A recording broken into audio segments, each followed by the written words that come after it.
Hello students, welcome to Genius Mentors. हम लोग social science पढ़ रहे हैं क्लास 9th का और पहला चैप्टर कर रहे हैं हम कौन सी बुक का, जो आपकी बुक है contemporary India. Contemporary India book जो आपके पास है एनसीईआरटी की, तो इस बुक को पढ़ रहे हैं और इस बुक को हम डिट्टो लाइन वाइज पढ़ रहे हैं। कुछ एक्स्ट्रा अगर उसमें कुछ समझाने का है तो मैं उस एक्स्ट्रा को समझा रहा हूँ, साथ में आप उसको एनसीईआरटी में ही नोट डाउन कर लो। जब आप ये लेक्चर्स देख रहे हो तो अपनी एनसीईआरटी को साथ में लेके बैठो और साथ में एक कॉपी लेके बैठो।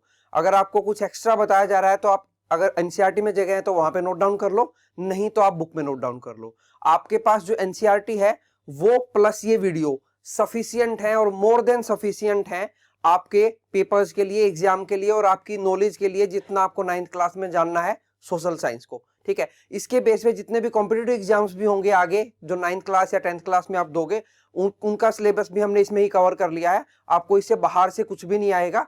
जितना हम वीडियोज में करवा रहे हैं प्लस आपकी एनसीईआरटी को आप साथ साथ पढ़ते जाओ, ये मोर देन सफिशिएंट है। ठीक है, तो इसका थर्ड लेक्चर है ये हमारा। इससे पहले हम 2 लेक्चर और कर चुके हैं इसी बुक के फर्स्ट चैप्टर का, ये थर्ड लेक्चर है। ठीक है, चैप्टर नंबर 1 कर रहे हैं हम, इंडिया, उसका साइज और लोकेशन। ठीक है, और ये हमारा लेक्चर नंबर 3 है। ठीक है, तो स्टार्ट करते हैं लेक्चर नंबर 3। लेक्चर नंबर 1 में हमने पढ़ा था लोकेशन ऑफ इंडिया, कि इंडिया की लोकेशन कहाँ पे है, इंडिया की प्रिसाइज लोकेशन कैसे पता लगेगी, उसके लिए हमने देखा था लैटिट्यूड्स होते हैं, लॉन्गिट्यूड्स, लैटिट्यूड्स एंड लॉन्गिट्यूड्स,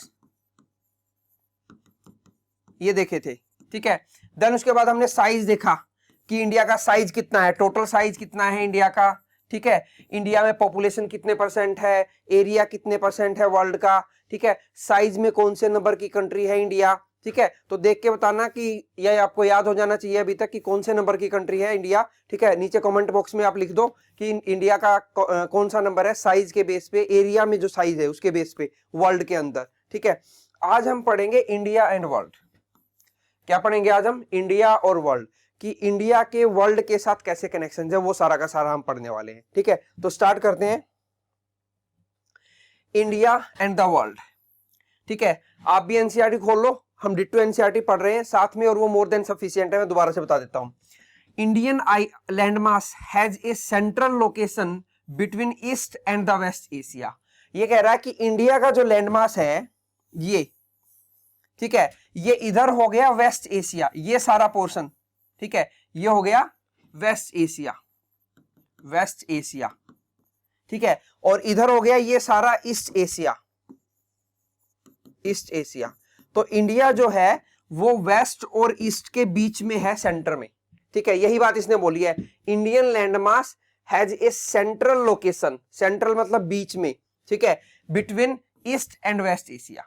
ठीक है, तो इसका क्या बेनिफिट होगा? तो बीच वालों को तो बेनिफिट मिल जाता है कि उसके उधर भी नेबर अच्छे बनेंगे और उधर भी नेबर अच्छे बनेंगे। ठीक है, वो दोनों के साथ इजीली ट्रेड कर सकता है, व्यापार कर सकता है। ठीक है, India is a southward extension of Asian continent. अब इंडिया जो है वो एशियन कॉन्टिनेंट की साउथवर्ड एक्सटेंशन है। एक बार थोड़ा सा इसको समझते हैं कि कैसे।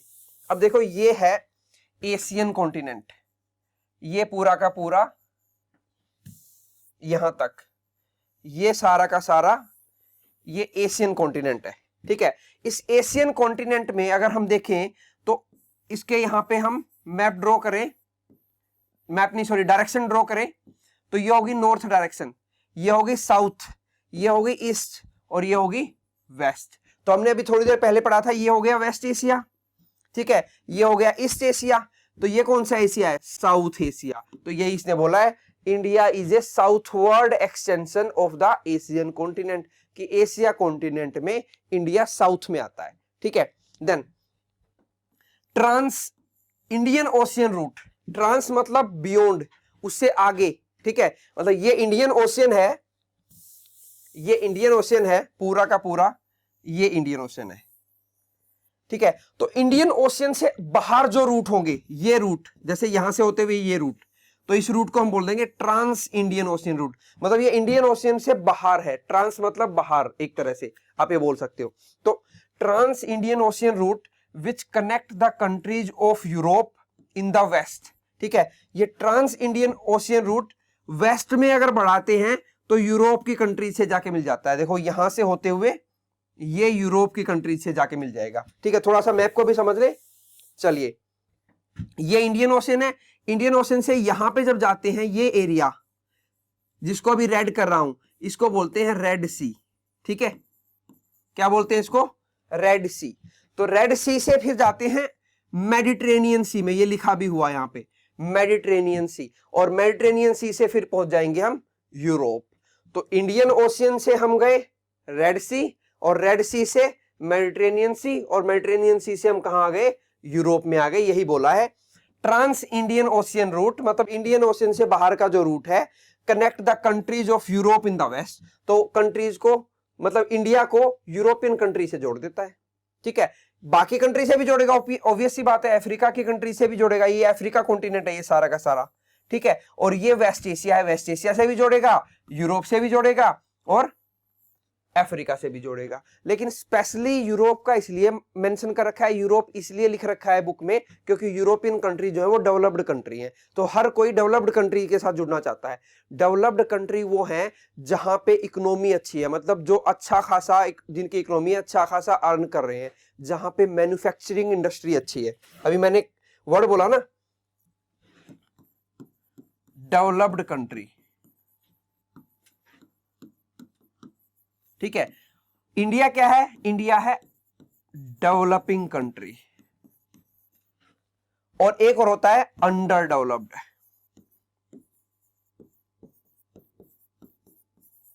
ठीक है। तो तीन कैटेगरी में डिवाइड करते हैं कंट्री को।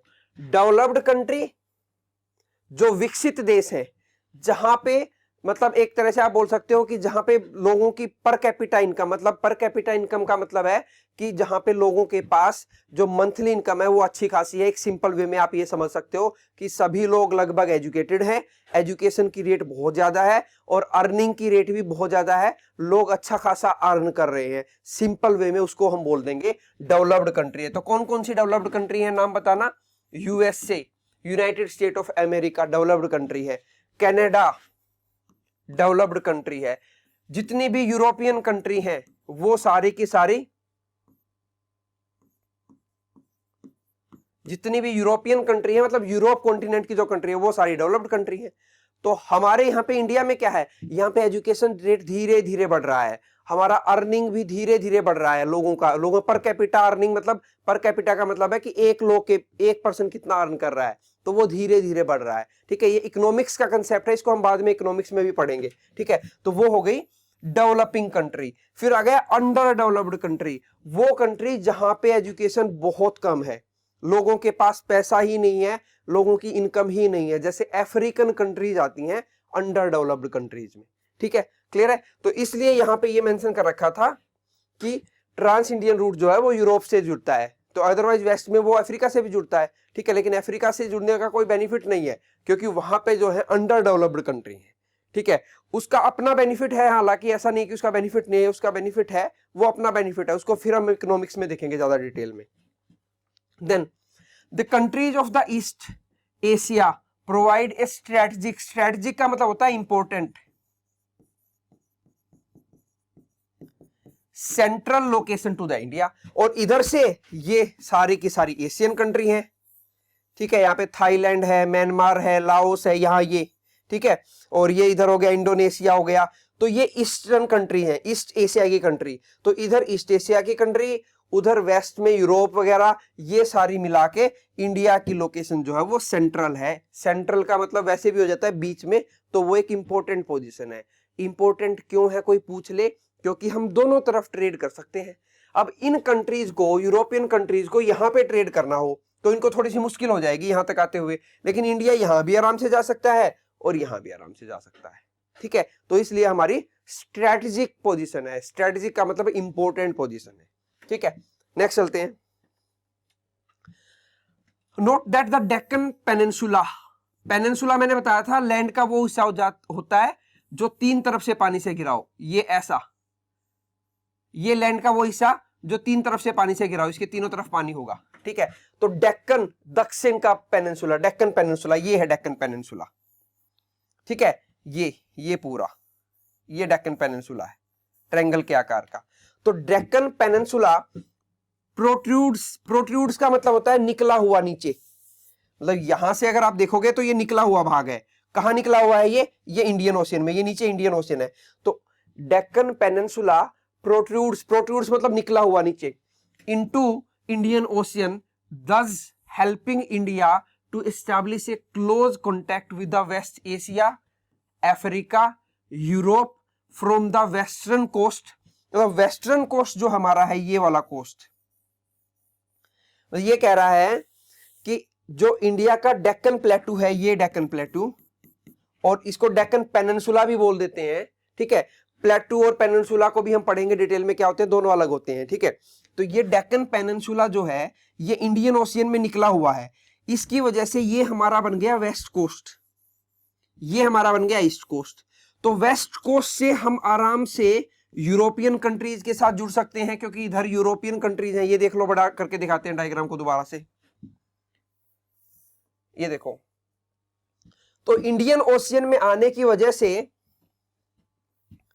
वेस्टर्न कोस्ट है, वहां से हम अफ्रीकन कंट्री से जुड़ जाते हैं, वेस्ट एशिया से जुड़ जाते हैं और यूरोप से जुड़ जाते हैं। सॉरी, सिंपल वे में इधर ईस्टर्न कोस्ट से हम ईस्ट एशियन कंट्री के साथ जुड़ जाते हैं। यही बात ये बोल रहा है सारी की सारी, ठीक है, क्लियर है। तो इसको छोटा कर देते हैं वापस।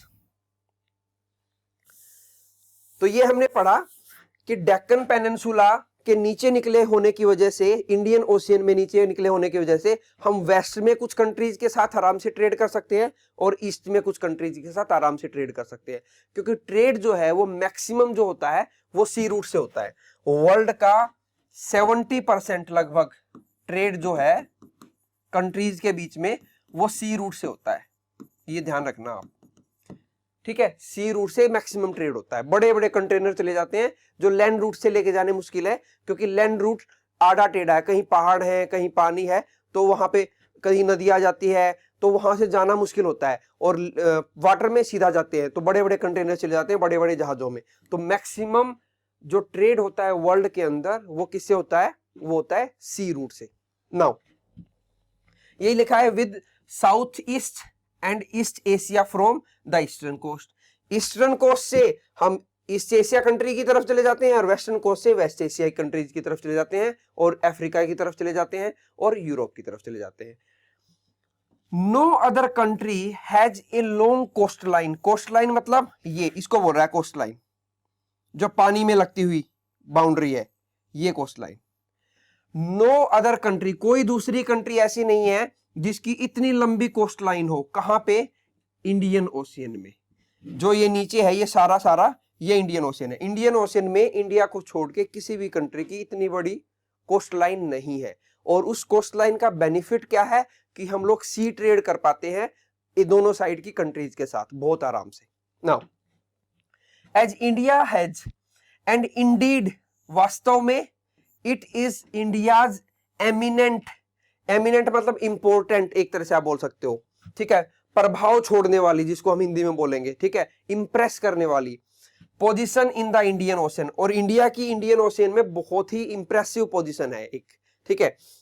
The which justify the naming of the ocean after it, कि जो इस ओशियन का नाम इंडियन ओशियन रखा है वो क्यों रखा है, क्योंकि हमारी कोस्ट लाइन जो है बहुत बड़ी है इस जगह पे और वो हमारे नाम को जस्टिफाई करती है, ठीक है। ये बात बोल रहा है इस पैराग्राफ में, क्लियर। तो आपसे पूछ लिया जाए कि इंडियन ओशियन का नाम, जो नीचे इंडियन ओशियन है उसका नाम इंडियन ओशियन है, कैसे है, जस्टिफाई करो, तो आप बता दो कि हमारा जो डेक्कन पेनिनसुला है वो नीचे की तरफ निकला हुआ है, जिसकी वजह से हम बहुत सारी कंट्रीज के साथ वेस्ट में भी और ईस्ट में भी ट्रेड कर पाते हैं। और इसी वजह से, और दूसरा ये भी बोल सकते हो कि हमारी कोस्ट लाइन बहुत बड़ी है, इतनी बड़ी कोस्ट लाइन इंडियन ओशियन में किसी की नहीं है, तो इसलिए इंडियन ओशियन का नाम जस्टिफाई होता है इंडिया के नाम पे, क्लियर। चलो नेक्स्ट पढ़ते हैं। अब ये वही चीज है, ये डायग्राम आपके एनसीईआरटी में था, जो मैंने पहले डायग्राम लिया ये एनसीईआरटी में नहीं था, ये वाला डायग्राम, ठीक है, और ये भी नहीं था एनसीईआरटी में, ठीक है। एनसीईआरटी में ये वाला डायग्राम है जहां से दिखाया गया है कि ये इंडिया है, ये इंडिया का ईस्टर्न कोस्ट, ये इंडिया का वेस्टर्न कोस्ट। तो वेस्टर्न कोस्ट से अलग अलग कंट्रीज में हम ट्रेड कर सकते हैं, इधर सारी, और इधर ये ईस्टर्न कंट्रीज में ट्रेड कर सकते हैं, ठीक है, तो ये ट्रेडिंग दिखाएगा कि इंडिया कहां कहां ट्रेड कर सकता है। ट्रेड मतलब व्यापार कर सकता है, व्यापार मतलब अपने सामान को भेज सकता है, दूसरी कंट्री से सामान को मंगवा सकता है। क्लियर? चलो देन उसके बाद एक कुछ फैक्ट दिया हुआ है एनसीईआरटी में, do you know since the opening of Suez canal. अब ये स्वेज कैनाल कहां पे है ये देख लेते हैं। इन 1869, ये वही टाइम है जब महात्मा गांधी का बर्थ हुआ था, महात्मा गांधी का birth 1869। India's distance from Europe has been reduced by 7000 kilometre. Reduced का मतलब होता है कम हो जाना, डिक्रीज हो जाना। ये कह रहा है कि स्वेज कैनाल 1869 में खुली, जिसकी वजह से इंडिया और यूरोप के बीच की दूरी 7000 किलोमीटर कम हो गई। कैसे हो गई वो देख लेते हैं। यूरोप से इंडिया आने के दो वे थे, एक तो था लैंड वे, ये है लैंड का वे, ये जो मैंने बताया ये आ गया लैंड रूट, और दूसरा है सी रूट। सी रूट है ऐसे, ये घूम के आना पड़ता है। तो ये सी रूट यहां पे पहले बंद था, ये वाला एरिया क्लोज था। यहां पे कंट्री है इजिप्ट, ठीक है। ये अब इस कंट्री में ये है मेडिटेरेनियन सी, ये वाला एरिया मेडिटेरेनियन सी, मेडिटेरेनियन सी, और ये वाला एरिया है रेड सी। हमने पहले भी पढ़े थे ये रेड सी, और रेड सी जो है वो सीधा इंडियन ओशियन में खुलता है। तो प्रॉब्लम कहां थी? रेड सी और मेडिटेरेनियन सी को कनेक्ट करना था एक दूसरे से, क्योंकि मेडिटेरेनियन सी फिर कहां खुल जाता है? ये इधर आ गया, ये है अटलांटिक ओशियन इधर। तो अटलांटिक ओशियन में ये मेडिटेरेनियन सी खुल जाता है, और इधर रेड सी जो है वो इंडियन ओशियन में खुल जाता है। लेकिन ये मेडिटेरेनियन और रेड सी एक दूसरे से कनेक्टेड नहीं थे, ठीक है। इस वजह से सी ट्रेड रूट नहीं हो पाता था यहां से, तो ये लंबा घूम के आना पड़ता था ऐसे। तो 1869 में क्या हुआ, इसी को बड़ा डायग्राम दिखा रहा हूं। ये रेड सी है, ये रेड सी, ये मेडिटेरेनियन सी। यहां पे स्वेज कैनाल बना दी गई, एक आर्टिफिशियल कैनाल बना दी गई, जिसको बोल दिया गया स्वेज कैनाल, जिसकी वजह से जो ये इतना लंबा घूम के आना पड़ता था ये कम हो गया, और अब यूरोप से सीधे ऐसे आ जाते हैं इंडिया, ये इस रास्ते से, ठीक है। यही बात बोली गई है कि 7000 किलोमीटर का डिस्टेंस कम हो गया स्वेज कैनाल के बनने से। क्लियर? चलो, India's contact with the world have continued through ages. मतलब हमारे कॉन्टेक्ट दुनिया के साथ कभी से हैं, बहुत पुराने टाइम से इंडिया में व्यापार करने के लिए लोग आते रहे हैं, क्योंकि इंडिया में दो चीजें बहुत फेमस होती थी। एक तो यहाँ का जो कॉटन इंडस्ट्री है, और दूसरा हमारे जो स्पाइसेस हैं, मसाले, वो उनकी बहुत ज्यादा डिमांड रहती है, थी वर्ल्ड में, पहले भी थी और आज भी है।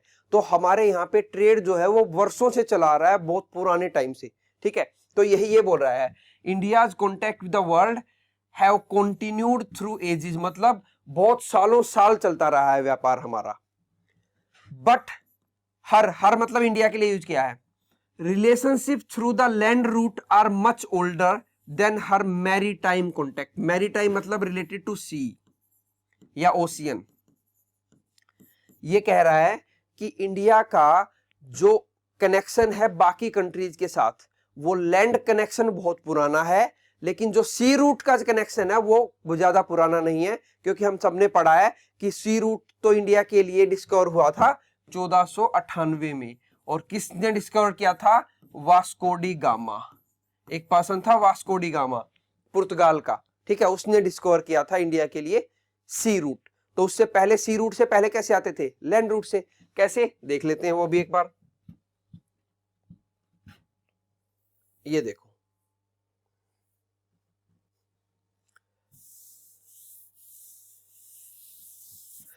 ये यूरोप है, यूरोप से ऐसे ये होते हुए और ये आ गए इंडिया। ये हो गया इंडिया का लैंड रूट।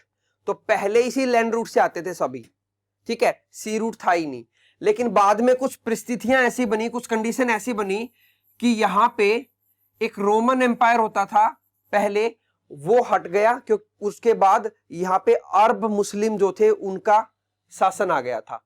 इस वजह से ये डायरेक्ट लैंड रूट कट हो गया, वो हम हिस्ट्री में पढ़ेंगे डिटेल में, बस आप समझो कि कुछ दिक्कत हो गई थी, यहाँ पे कुछ ऐसे लोगों का रूल आ गया था इस जगह पे जो बहुत ज्यादा टैक्सीज लेने लग गए थे, तो फिर सी रूट डिस्कवर किया था वास्को डी गामा ने। ठीक है, तो वही चीज यहां पे बताई गई है इसमें हमारा, कि जो हमारे लैंड रूट हैं वो बहुत पुराने, लैंड रूट हमारे बहुत पुराने हैं। ठीक है, मैरीटाइम यानी ओशियन रूट जो या सी रूट जो है वो बहुत नए हैं। पहले सी रूट से कनेक्शन नहीं होता था, सी रूट तो बाद में डिस्कवर किया गया, और उसको भी फिर छोटा बनाने के लिए हमने पढ़ा था, क्या डिस्कवर किया, सुएज कैनाल। ठीक है, जिसने रेड सी को मेडिटेरेनियन सी से जोड़ दिया था। ठीक है, various passes across the mountain in the north have provided passages to the ancient traveller. ये कह रहा है कि इंडिया का जो ये नॉर्थ वाला हिस्सा ना, यहाँ पे ये वाला, यहाँ पे क्या है, हिमालय, और हिमालय में तो ऐसे बड़े बड़े माउंटेन्स हैं, छोटे भी हैं, बहुत बड़े बड़े भी हैं। तो उन माउंटेन्स के बीच में ना पासेज है, जैसे ये यहाँ, ये पास हो गया यहाँ से, ये पास हो गया यहाँ से, ये पास हो गया यहाँ से, तो यहाँ से पासेज चले जाते हैं माउंटेन्स में से। पासेज मतलब रास्ते बने हुए थे माउंटेन्स में से जाने के, उबड़ खाबड़ रास्ते थे। ठीक है, various passes across the mountain in the north में have provided passage to the ancient traveller, मतलब एंशिएंट ट्रेवलर जो आते थे वो इन पैसेजेस से होके आते थे, इन्हीं रास्तों से होके आते थे जो यहाँ पे थे। ठीक है, while ocean restricted such interaction for a long, लेकिन ओशियन से लोग आ ही नहीं पाते थे, समुद्र से आ ही नहीं पाते थे। क्यों? क्योंकि नाव नहीं होती थी पुराने टाइम पे, बड़े बड़े जहाज नहीं होते थे, तो जब नाव बनी, जहाज बनी, तभी तो लोग आ पाएंगे ना। ठीक है, तो उससे पहले लोग क्या करते थे, पैदल आते थे, पहाड़ों में से जो रास्ते थे, जो इंडिया के नॉर्थ में, ऊपर नॉर्थ में जो हिमालय है उसमें पहाड़ में से रास्तों में से आते थे, और उन रास्तों को बोलते थे पैसेजेस। ठीक है, और पासेज भी बोल देते थे उनको। These routes have continued in the exchange of idea and commodity since ancient time. Ancient मतलब old और पुराना। तो कह रहा है कि ये जो रूट बने हुए थे, कौन से रूट, जो ये हिमालय में से बने हुए थे, उन्होंने क्या प्रोवाइड किया, वो एक्सचेंज किया। किस चीज का एक्सचेंज? आइडियाज का। लोग वहां से आते थे, जाते थे, तो आते थे तो आइडिया लेके आते थे, जाते थे तो आइडियाज को लेके जाते थे नए नए। ठीक है, और कॉमोडिटीज, कॉमोडिटीज मतलब सामान, जैसे मैंने बताया कि इंडिया में स्पाइसेस बहुत फेमस थे, आज भी केरला के जो स्पाइसेस है उनकी डिमांड है पूरे के पूरे वर्ल्ड में। ठीक है, तो और क्या, कॉटन, कॉटन बहुत अच्छा मिलता था हमारे यहाँ पे, टेक्सटाइल के लिए कॉटन लेके जाते थे। ठीक है, तो हमारे यहाँ से बहुत सारी कॉमोडिटीज लेके जाते थे, और आइडियाज लेके आते भी थे और लेके जाते भी थे। और किस चीज में ने इंपॉर्टेंट रोल प्ले किया इस चीज में, जो ये रूट बने हुए थे, कौन से रूट, लैंड रूट। सी रूट तो बहुत बाद में डिस्कवर हुआ है। ठीक है, चलो, आइडियाज ऑफ उपनिषेदाज। उपनिषेदा क्या है? ये उपनिषेदाज जो है ये एक तरह से फिलोसफी है। फिलोसफी क्या होता है? मतलब एक तरह से ज्ञान होता था पहले, जो टीचर्स होते थे वो बैठ उनके सामने अपने स्टूडेंट्स को बैठाते थे और उनको ज्ञान देते थे। ठीक है, उनको बोलते थे उपनिषदा। ठीक है, देन रामायणा में कुछ लिखा हुआ था उस चीज का, story of Panchatantra, Indian numeral and decimal system thus could reach many part of the world. मतलब यही बता रहा है कि इन रूट के थ्रू, इन पासेज के थ्रू जो हिमालय था, तो उससे हमारा जितना भी ज्ञान था, ठीक है, वो अलग अलग फॉर्म में था, चाहे वो उपनिषेदाज की फॉर्म में था, न्यूमरल फॉर्म में था, रामायणा की फॉर्म में था, अलग अलग फॉर्म में था, वो दूसरी जगह पे जाता रहा, और दूसरी जगह से भी ज्ञान हमारे यहाँ पे आता रहा। स्पाइसेस, मुस्लिन क्या होता है? मुस्लिन बहुत थिन कपड़ा होता है, कपड़ा। ठीक है, तो मैंने पहले ही बताया था कि इंडिया से टेक्सटाइल मतलब कपड़ा, ठीक है, टेक्सटाइल का और स्पाइसेस का व्यापार जो है बहुत पुराने टाइम से चलता आ रहा है। एंड अदर मर्चेंटाइज, मर्चेंटाइज का मतलब होता है गुड्स, जो सामान होता है, were taken from India to different countries. कहां से? पासिस के थ्रू, जो डिफरेंट पासिस बने हुए थे हिमालय में। On the other hand, influence of Greek sculpture, Greek के जो मूर्ति थी, ग्रीक में जो बड़ी बड़ी मूर्तियां बनती थी, स्कल्पचर मतलब जो बड़ी बड़ी मूर्तियां बनती थी, हैंडमेड बनाई जाती थी। ठीक है, एंड आर्किटेक्चरल स्टाइल, और उनका जो आर्किटेक्ट का स्टाइल था, मतलब बिल्डिंगें बनाने का जो स्टाइल था वो, ऑफ डोम, डोम मतलब वो ऐसा हिस्सा जो होता है मंदिर में, देखा हो कहीं पे डोम, ठीक है, एंड मिनरेट्स, मिनरेट्स मतलब मीनार जो होती हैं बड़ी बड़ी, from west Asia can seen in different part of our country. तो हमने पढ़ा था कि यहां से चीजें गई तो वहां से बाहर से चीजें आई भी। तो आया क्या क्या, जो ग्रीक के स्कल्पचर्स थे वो आए, मैन मेड जो बड़े बड़े मूर्तियां बनाते थे ग्रीक्स, तो कैसे बनाते थे वो हम लोगों ने सीखा। ठीक है, वो नॉलेज का, आइडिया का एक्सचेंज हुआ, लोग आए गए उसी से सीखा। ठीक है, तो उनका जो आर्किटेक्चरल स्टाइल था बड़ी बड़ी बिल्डिंगें बनाने का, वो हम लोगों ने सीखा। कैसे वो लोग डोम बनाते थे, कैसे वो लोग मीनारें बनाते थे। तो ये सारा काम वेस्ट एशिया से इंडिया में आया। क्लियर है? चलो, ये सारा एनसीईआरटी में गिवन है आपकी। देन अब ये क्या दिखाया मैंने, ये वो पासेज दिखाए हैं। ऐसे एग्जैक्ट तो नहीं होते थे, लेकिन मैंने दिखाया कि जैसे ये पहाड़ है, ठीक है, फिर ये पहाड़ आ गया तो ये इसके बीच से पैसेज हो गया। तो ऐसे पहाड़ है सारे के सारे इंडिया के नॉर्थ में, तो वहां से रास्ता निकाल निकाल के इन सभी चीजों का एक्सचेंज होता था इंडिया के अंदर। इंडिया से चीजें आती थी, इंडिया में चीजें आती थी और इंडिया से चीजें बाहर भी जाती थी। ठीक है, तो आज के लेक्चर में हमने पढ़ा इंडिया और वर्ल्ड के बारे में, कि इंडिया की जो इंपॉर्टेंट पोजीशन है इंडियन ओशियन में, उसका क्या बेनिफिट है, और इंडियन ओशियन का नाम इंडियन ओशियन क्यों है।